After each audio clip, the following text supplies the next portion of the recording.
So তোমরা যারা এখন ট্যাপসোয়েপতে কাজ করতেছো, ট্যাপসোয়েপে তোমাদের কতটা কীভাবে কাজ করলে তোমাদের আর্নিংটা বাড়বে সেই বিষয়ে। সো তোমরা প্রথমে লগ ইন করবা, দেন এখানে ট্যাপসোয়েপে ঢুকবা। এখন তোমরা প্রথম চেষ্টা করবো হইতেছে রিচার্জিং স্পিডটা একদম ম্যাক্স করে রাখার, কারণ এটা যত ম্যাক্স হবে তোমার।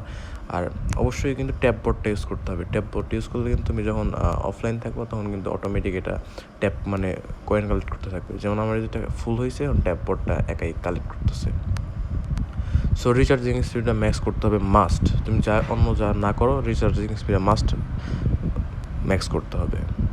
দেন অনেকের জানার আগ্রহ হচ্ছে কত টাকা দিবে আমাদের।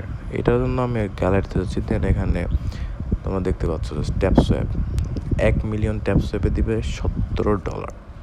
তোমরা একটি স্ক্রিনশট দিয়ে রাখতে পারো, সমস্যা নেই। মানে যত তুমি করবা এখন ডলার হিসাবে কাউন্ট হবে। সো এই ছিল আজকের ভিডিওটা।